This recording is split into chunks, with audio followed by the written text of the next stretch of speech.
Hello everyone, my name is David McMurdo and welcome to Experiential Spirituality Episode 3 Divine Focus. As ever, I'm on Twitter and Curious Cat, where you can ask me anything, although I don't spend much time online at all these days. I'm almost never on Twitter, but I do check my Curious Cat account every so often, so I'll certainly respond to any questions that are left there. When I changed the name of this live stream to Experiential Spirituality, as you know, I took the opportunity to change a few more things about the stream, especially the time that it's broadcast at. But another thing was that I didn't want to be as repetitive as I could be sometimes in the mystic moment. And you find that with every content creator, is that they'll keep repeating the same things every now and then. And that's understandable, of course, because they have a certain perspective and there are certain ideas at the centre of that perspective, and they have to keep restating those ideas. But as much as possible, I very much wanted to avoid getting into that kind of thing. I've always wanted to avoid being one of those people who is very much stuck on one issue.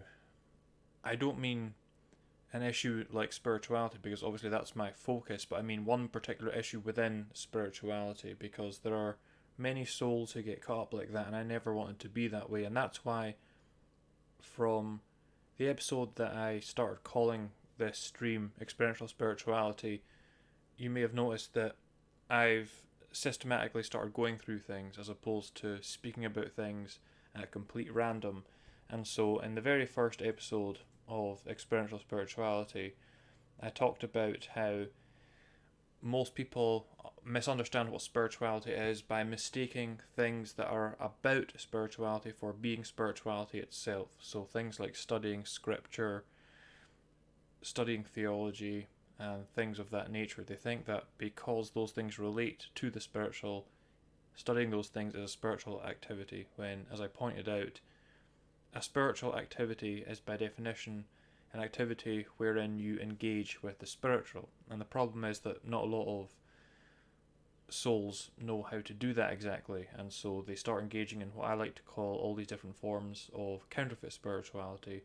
I also talked about how the spiritual journey, it takes place inside one's own self. It doesn't take place anywhere in the external world, and nor does it take place anywhere within the mind. And that's something that I could and undoubtedly will expound upon a lot in the future, because in many ways the mind has usurped the place of spirit quite incredibly.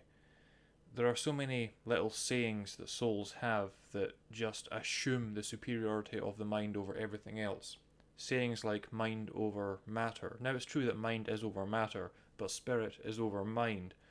And so as a consequence, you have this idea that psychic powers, for example, let's just say they exist. There's this assumption that they come from the mind, and that therefore you have to hone your mind somehow in order to utilize these psychic powers. But psychic powers, even the name itself, psychic, psyche of the mind, the whole idea behind that is completely erroneous, because such powers, they would emerge from spirit, not from the mind.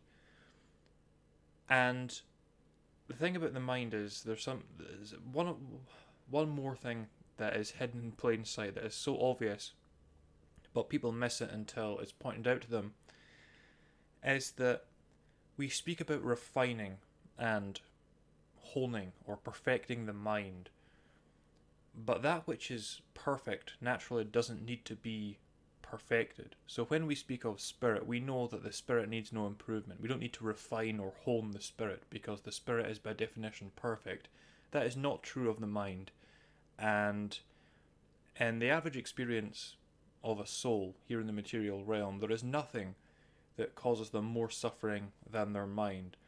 So it's really interesting that the mind has usurped the place of spirit in many regards, and there are things attributed to the mind that aren't actually true of the mind, they're only true of the spirit. But again, that's probably something I'll talk about in the future. But it is certainly related to the counterfeit spirituality that I was talking about, and the erroneous idea that God might be found somewhere within the mind. As I said, you can't find God within the mind. All you'll find within the mind pertaining to God is whatever ideas and concepts you have about God in the mind. And those things are what are known as idols. They are the image you have created of God in your mind. An idol can be something of stone or wood, something in the exterior world, but it can also be an intellectual construct. And that's the more dangerous form of idolatry because it's the one that most people overlook.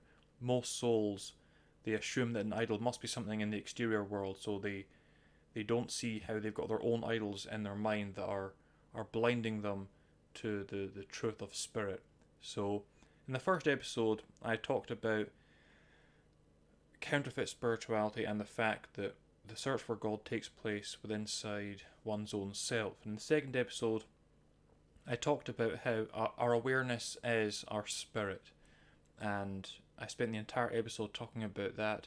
I used 3 different examples of the way that people speak about spirit and how those things are equally true of awareness. I spoke about spirit as being transcendent, which is naturally also true of awareness. I spoke about spirit being life. Your awareness is your life in the most profound sense because it's the one thing you wouldn't trade away. You need your awareness for anything else to have meaning. And I talked about how spirit is casually referred to as light, and I explained how your awareness is your light in the most literal sense. Without your awareness, it's not even like you have darkness, because you have to be aware to see darkness. You don't even have oblivion. You're not there to experience anything at all, not even darkness. So your awareness is both your life and your light in the most profound sense. And I ended last week's stream on a subject that I'm going to start talking about in this episode. It's going to be the primary focus, I think, and that is the attention, because attention is nothing but focused awareness, and spiritually speaking, it's the most powerful ability we have, at least that's common to all of us. There may be more abilities that we obtain as we come to know the Spirit, but our attention is the one thing we can all harness, just due to the fact that we are souls living in human form. It's something we all do on a day-to-day basis. And this is yet another thing that I think is just overlooked, because as with awareness itself, it's become so common to people that they don't really stop to consider the power of what they have. So let's think about attention. And again, attention is focused awareness. Attention can take you into other dimensions, essentially. If a memory occurs in your mind, if a memory arises in your mind and you place your attention on it, you can be taken experientially back into the past. And half an hour can go by, and all you've been doing in that half an hour is reliving memories inside your mind. The same is true of anxieties concerning the future. If you place your attention on anxieties, then you can spend a few hours worrying about futures that might never transpire. Our attention, in a very real experiential sense, it bestows life on what we decide to cast it upon. It's a very powerful thing. And in this age of social media, it's something that people can notice more than ever, because we've all had that experience of being on social media, seeing something that outrages us, and we place our attention on it, and before we know it, we may not even get into arguments over the issue, but before we know it, hours have passed and we've just been brooding over that issue. We've been making it alive in our minds, and the life that we have that only exists in the present moment, well, we've just essentially wasted it by placing our attention somewhere else. And our attention is a very powerful thing, but as with all powerful tools, it can be very detrimental if it's not used properly, if it's not used with any discipline. And most souls are just habituated into casually casting their attention onto whatever thoughts might arise in their mind. They don't even think to have, they don't even think to even try to control it and to rein it in, because again, I think it's just so common to people that they just don't think about it all that much. And so every spiritual practice, it involves reining your attention in to some degree. But meditation, for example, is not about sitting there and instead of placing your attention on memories or anxieties, it's about allowing your attention to relax into the awareness from which it comes. That's the best way I can describe it. It's not about focusing your attention on spiritual things inside your head, because you're just focusing on one more intellectual construct in that case. That's not to say that doing so is without merit. The Apostle Paul says in the New Testament that whatever is good, whatever is lovely, focus on these things. And there is certainly a time to do that. I think back to my own spiritual awakening, which I shared the story of in the first episode of Experiential Spirituality. That spiritual awakening came about because I was focusing my attention on spiritual matters. I was asking myself a certain hypothetical spiritual question. So that practice of placing your attention on spiritual things, and certainly on wholesome things, is not without warrant. But speaking about meditation specifically, the point in meditation is not to focus your attention on spiritual things. It's to let that attention relax into the awareness from which it comes, so that you're simply being. Because your attention is simply the spirit that you are reaching out into phenomenal realities, whether it be the mind or whether it be the external world, and probing those things and sometimes empowering those things in the ways that I had just described. Meditation is about getting in touch with abiding as well as we can while we exist in human form in the spirit that you are. And that's why you don't place your attention on anything. You simply let yourself be. Because one phrase I've been working out, I've been trying to make it rather pithy, but I like to say that matter acts, mind thinks, and the spirit simply is. There's, even thinking of matter, there's an implicit working there. Thinking of mind, there's an implicit working there. When you think of mind, you think of thinking, but the spirit doesn't act in that way. It simply is. And so in meditation, the idea is to simply be and not exert any effort into doing anything, not even concerning your attention, because you don't have to make any effort to be what you are. And meditation is about returning you to center, as it were, and so you just let that attention relax into the awareness that you are, and you simply be. And then you can take that disposition, that practiced habit of simply being, or that practiced disposition of simply being, out into your daily life when you do have to be active, and that's how you become a very tranquil, laid-back person who really isn't troubled by anything. So attention is a very powerful thing. And one thing I probably should have mentioned, or I could have talked about in the very first episode of Experiential Spirituality, is how the problem is that genuine spirituality, the kind of thing I'm talking about here, it's not interesting to the mind. It just isn't. Studying sacred texts, studying theologies, examining the world's different spiritual traditions, that's interesting to the mind, and especially interesting to the minds of certain souls with a certain kind of personhood, like myself. I'm keenly interested. I'm a bookworm, I'm a theology nerd, so I find that entertaining. I find studying spiritual traditions really entertaining. And so there are a lot of people who prefer that as a substitute to genuine spirituality, because it is entertaining to the mind. The mind, in the same way that the physical body needs physical sustenance, so too the mind. It loves intellectual sustenance. It loves absorbing information in that way. But of course, in another example of how the mind is fallible and not at all perfect, and another example of how that kind of intellectual activity is indeed not spiritual.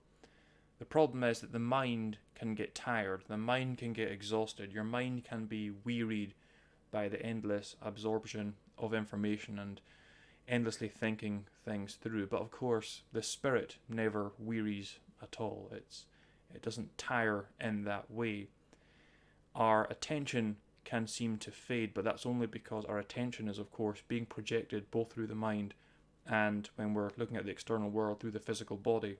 Two things which do tire, unlike the spirit and therefore our awareness and therefore our attention. But that's another example of how the mind is not like the spirit at all, because the spirit doesn't tire in that way. And so counterfeit spirituality, it is very entertaining to souls in various ways, and that's why they can so easily fall into replacing genuine spirituality with that. Whereas what I'm talking about here, it's not something that is exciting to the mind, because it's all about bypassing the mind in a way. And souls feel terribly restless. Their mind keeps telling them that they need to be doing something to get to the next stage, to advance in whatever area they're trying to advance in this case spirituality. But the reality is you don't have to exert any effort to be what you already are, and the mind doesn't like to hear that. The mind would prefer to be studying sacred texts and examining all these different theologies, because again, it's entertainment for the mind, it's sustenance for the mind, but it's not sustenance for the spirit. And that's why you can spend your whole life doing those things, and many souls have. You can spend your whole mortal life studying sacred texts and studying the different spiritual traditions of the world and devising as complicated a theology as you like, and at the end of the day you're still not going to have an ounce more insight, and your experience of reality isn't going to be an ounce more peaceful. You're not going to have any more peace in your life.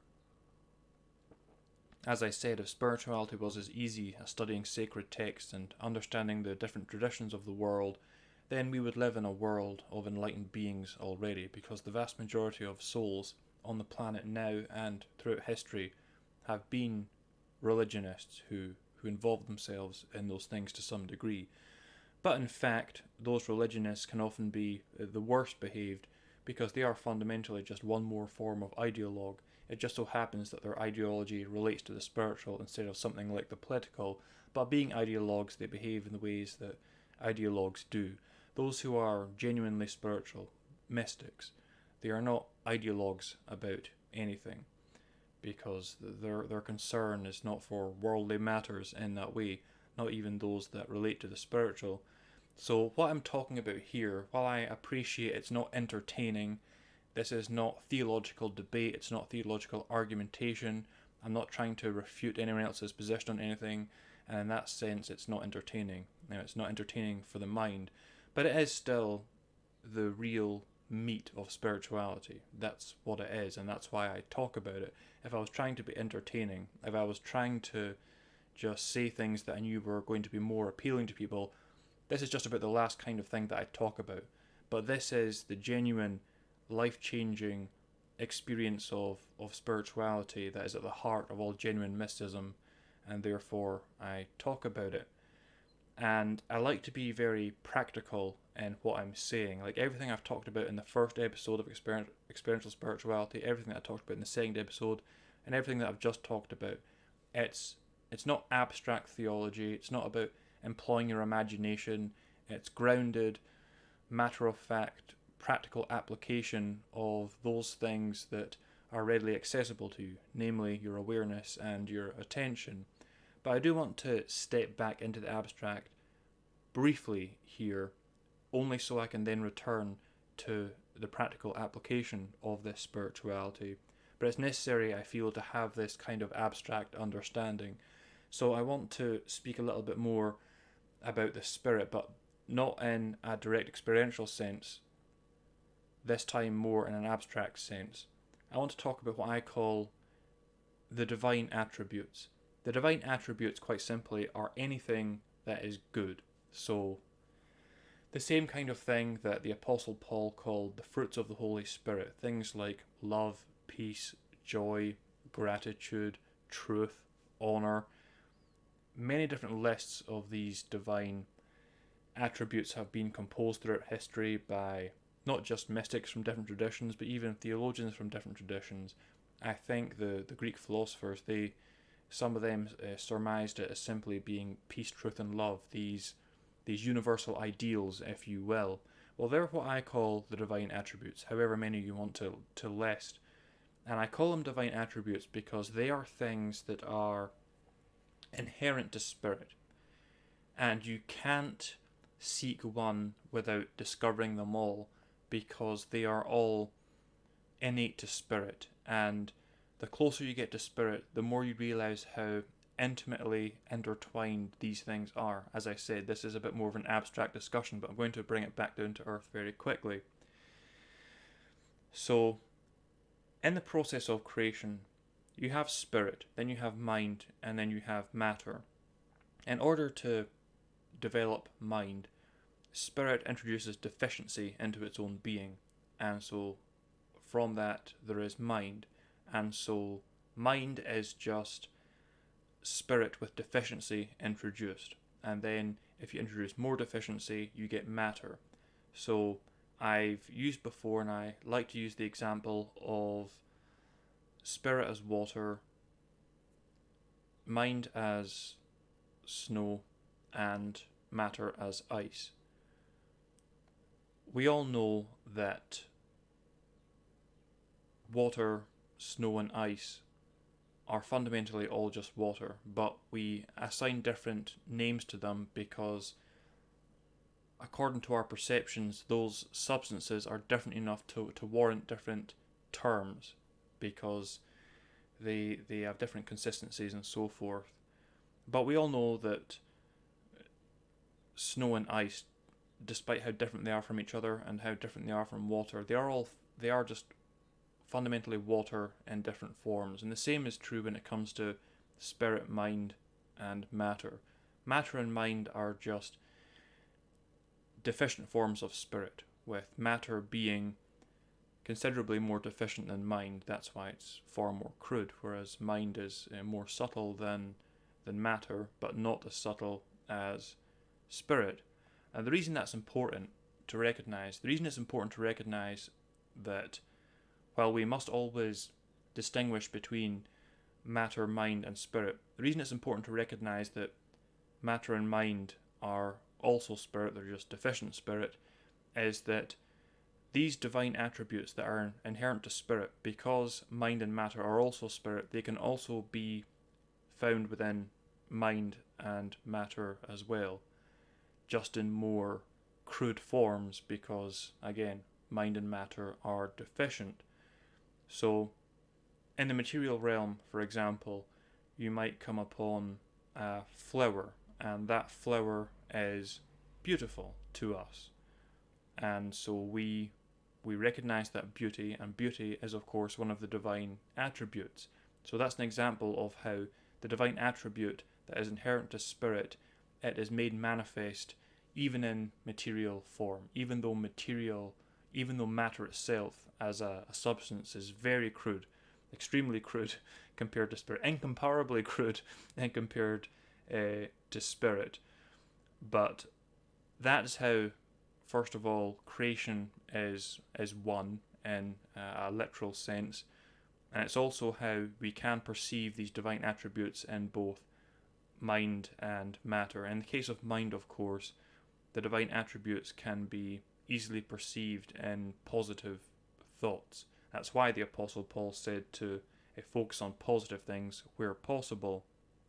And so this is where I go back to a practical spirituality, because using this attention that we have, this incredible power that emerges from the spirit that we are, the awareness that we are, we can focus our attention on something like that flower, and we can dwell upon its beauty, which is one of its divine attributes. And by doing that, our consciousness traces that beauty back to its less deficient source in spirit. And that's why, by focusing on things of beauty, or by even perceiving things of beauty, you don't even, in some extreme cases, you don't even necessarily have to focus on it. Sometimes the beauty or the love or whatever is being expressed through material or mental form, sometimes it's so overwhelming that we immediately have that transcendent experience. But that's why in certain traditions it's recommended that souls focus on things of beauty. Even music is a good example of that. I'm sure you've all heard testimonies of someone who might, for example, visit an extremely beautiful cathedral somewhere in Europe perhaps, and they're in that cathedral and they're staring up at the painted ceiling and they're just overwhelmed with the beauty of the place, and they have what they describe as a transcendent or a spiritual experience. And in many cases those souls will come away from that trip with what they call their faith completely reaffirmed. Again, the reason they have that transcendent experience is that their attention or their awareness that it is exposed to beauty, one of the divine attributes in material form, and their consciousness traces that divine attribute back to its heavenly source, and therefore experientially they have a transcendent experience. And it's interesting to think about that, because I use two comparisons there, or two examples of how beauty as a divine attribute can be manifest in the material realm. One is natural and one is man-made. The natural is, of course, the flower. Nature provides examples, or the nature manifests the divine attributes, especially that of beauty, in all kinds of ways. So you don't have to go to great cathedrals or other amazing places built by men in order to witness these divine attributes in material form, because nature provides them in abundance. But it is interesting to consider that we as souls who live here in the material realm, it's interesting to consider that we can, through great art and great literature and great music, we can manifest these divine attributes, even in as crude a form as matter. And that says a lot about the fact that we are spirit, because the natural consequence of what I'm saying, of course, is that if these divine attributes are innate to spirit, well, I've said repeatedly that we are spirit, therefore they are innate to us as well. And that's why you can get great artists and great writers and so forth who can bring these things forward from the essence that they are, through their mind, and then out into the material realm in the things that they create, whether it be a building, a work of literature, some kind of painting, or whatever it might be. That's art and literature and those things that convey the divine attributes to us. They are a testimony. They themselves are a testimony of our divinity, if you like, of the fact that we are spirit, because we wouldn't be able to do that. We couldn't pull that from inside ourselves unless it was inherent to us as spirit, which it is. But that's an example of how you can use your attention to understand what I said about creation, because what I said about creation, about the spirit and the divine attributes being inherent to spirit, and then mind being introduced by spirit being made deficient, and then matter being created by even more deficiency being introduced. All that sounds terribly abstract, and it almost sounds out of place when I say it, because I'm so focused on experiential spirituality. I'm focused on encouraging souls to have a direct experience of the spiritual, and so it seems strange that I would suddenly jump off into these highly, or seemingly highly abstract areas. But the thing is that you can reverse engineer that explanation of creation by doing what I'm describing here. You can verify what I just said about the process of creation by bestowing your attention on these different manifestations of the divine attributes, both in the external world and in your mind. And so you can experientially verify what I'm saying. But that's why I wanted to establish that understanding first before I then went on to how one might experientially verify it. These are very powerful understandings, but I think it's important that souls be aware of these things, because again, to a large degree, they're hidden in plain sight, and it's important that people recognize them. But maybe a more important issue is that souls are helped to overcome the obstacles, or seeming obstacles anyway, because as I said last week, the book that I've written is over 60,000 words long, but those 60,000 words aren't spent explaining the truth, because the truth with a capital T is really the essence of simplicity. Those over 60,000 words are spent helping souls overcome very common obstacles that blind them from the truth. Because again, the mystic initiation, the spiritual journey, it's not about attaining some new state of being. It's not about really taking a soul on any kind of journey. It's just about helping souls to recognize what they already are and what they cannot help but be. They are spirit. There's no way they can stop being spirit. It's just a question of what obstacles in the mind prevent them from recognizing that. And so the mystic initiation, any spiritual path, it's not going to be about making you into something new. It's going to be about enabling you to see what you already are. And that's what those over 60,000 words are really all about. But I think that is the more helpful endeavour. It's the same reason I don't focus on morality. And it's the reason the ancient Gnostics didn't. If you look at a comparison between the ancient Gnostics and their proto-Orthodox Christian counterparts, there's several things that separated one from the other, but one of them is the fact that the proto-Orthodox Christians, they tended to focus on sin, which just means to miss the mark. They focused on people's perceived wrongdoings, whereas the Gnostics didn't. The Gnostics focused on getting rid of ignorance. And the logic for the Gnostics was that the Gnostics saw that sin was really just a symptom of the core problem, which was ignorance. People sin, they do wrong because they're ignorant of their true nature. And so from the Gnostic perspective, it made little sense to tell people to stop doing wrong while they still remained in ignorance. To the Gnostics, it was logical that if you simply remove ignorance and bring souls into a recognition of what they truly are, then the problem of sin, the problem of evil, the problem of souls doing wrong, it will solve itself, because when a soul comes into recognition of the spirit that they are, then good behaviour, good conduct will naturally follow from that.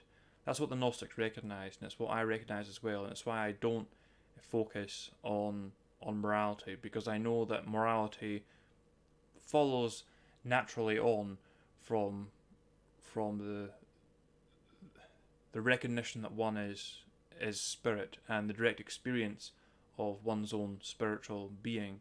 And it's very good in that way, is that there's no need to get caught up in all these different discussions concerning morality and what is right and what is wrong, because those issues, to a very large degree, they really solve themselves.